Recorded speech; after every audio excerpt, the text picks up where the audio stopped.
ಭ್ರಷ್ಟ ಅಧಿಕಾರಿಗಳಿಗೆ ಬೇಕೇ ಬೇಕು,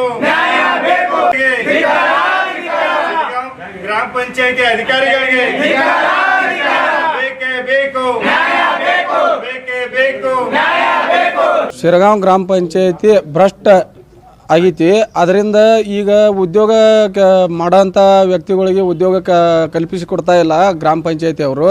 ತಮ್ಮ ಇದನ್ನ ಒಳಗೆ GCP ಹಚ್ಚಿ ಕೆಲಸ ಮಾಡ್ತಾ ಇದ್ದಾರೆ ನರೇಗಾ ಯೋಜನೆ ಒಳಗೆ. ಅದ್ರೊಳಗೆ ಮತ್ತು ಈಗ GCP ಹಚ್ಚೋದಲ್ದ ಅದೇ ಪ್ರತಿ ಸಲ ಅದನ್ನೇ ಫೋಟೋ ತೆಗೆದು ಅದನ್ನೇ ಬಿಲ್ ಅದ್ರಾಗ ತೆಗಿಯಾಕದಾರು. ಬೇರೆ ಬೇರೆ ಯಾವ ತೆಗಿಯಾನಿಲ್ಲ. ಒಂದು ಬಿಲ್ಕ್ಕೆ 4 ಫೋಟೋ ಮಂದಿನ ಫೋಟೋ ನಿಲ್ಸಾಕದಾರು. ಆ ಫೋಟೋದಾಗ ನಿಂತಂಥ ವ್ಯಕ್ತಿಗಳೇ ಬೇರೆ ಇರ್ತಾರೋ ಮತ್ತು ಕೆಲಸ ಮಾಡುವಂಥ ವ್ಯಕ್ತಿಗಳೇ ಬೇರೆ ಇರ್ತಾರೋ. ಕೆಲಸ ಮಾಡಿದಂಥ ವ್ಯಕ್ತಿಗಳ ಹೆಸರಲ್ಲಿ ಬಿಲ್ ಇಲ್ಲ. ಆದರೆ ಹೋಗಿ ಫೋಟೋ ತಕ್ಕೊಂಡು ಏನು ನಿಂದ್ರಾಕದಾರು ಅವ್ರ ಹೆಸರಲ್ಲಿ ಬಿಲ್ಗಳು ಆಗ್ತಾ ಇದ್ದಾವೆ. ಅದನ್ನು ತಡೆ ಹಿಡಿಬೇಕಂತ ನಾವು ವಿನಂತಿ ಮಾಡ್ಕೋತೀವಿ. ಇಷ್ಟ ಅಧಿಕಾರಿಗಳು ಗಮನಕ್ಕೆ ತಂದ್ರೂ ಕೂಡ ಅಧಿಕಾರಿಗಳು ಯಾವುದೋ ಒಂದು ಸ್ಪಂದನೆ ನಮಗೆ ಕೊಡ್ತಾ ಇಲ್ಲ. PDO ಅವರು ಏನಂತಾರ್ರಿ, ಅವ್ರ ಮೇಲಿನ ಅಧಿಕಾರಿಗಳನ್ನ ಕೇಳ್ರಿ ಅಂದ್ರೆ ಮೇಲಿನ ಅಧಿಕಾರಿಗಳಿಗೆ ಈಗ ಮನವಿ ಕೊಟ್ಟರು ಸದಾ ಮೇಲಿನ ಅಧಿಕಾರಿಗಳು ಅವರು ಏನೋ ಕ್ರಮ ತಗೋರು.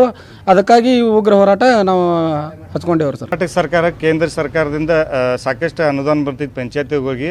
ಆದರೆ ಇವರು ಸರಿಯಾಗಿ ಅದ ಅಭಿವೃದ್ಧಿಗೆ ಬಳಸದೆ ತಮ್ಮ ಸ್ವಾರ್ಥ ಮತ್ತು ಪ್ರತಿಷ್ಠೆಗೆ ಬಳಸುವಂಥ ಕೆಲಸ ಮಾಡೋದಾರು. ಅಲ್ಲಿ ಶಿರಗಾಂವ್ ಗ್ರಾಮ ಪಂಚಾಯತಿ ಅಧ್ಯಕ್ಷರ ಮತ್ತು ಎಲ್ಲ ಸದಸ್ಯರು ಸೇರಿಕೊಂಡು ಮತ್ತು ತಾಲೂಕ್ ಪಂಚಾಯತಿ ಮತ್ತು ಗ್ರಾಮ ಪಂಚಾಯತಿ ಎಲ್ಲರೂ ಸದಸ್ಯರು ಅದ್ರಾಗ ಭಾಗಿಯಾಗಿದ್ದರು. ಹಾಗಾಗಿ ನಾವು ಇವತ್ತನ್ನು ಅವ್ರಿಗೆ ಮೇಲಾಧಿಕಾರಿ ಸಾಕಷ್ಟು ಸತಿ ನಾವು ಗಮನಕ್ಕೆ ತಂದರೂ ಕೂಡ ಆ ಭ್ರಷ್ಟಾಚಾರ ನಿಲ್ಲುವಂಥದ್ದು ಆಗಾಕತ್ತಿಲ್ಲ. ಹಾಗಾಗಿ ನಾವು ಇವತ್ತು ತಾಲೂಕ್ ಪಂಚಾಯತಿ ಮುಂದೆ ಇಲ್ಲಿ ಧರಣಿ ಕೂತಿದ್ದೀವಿ.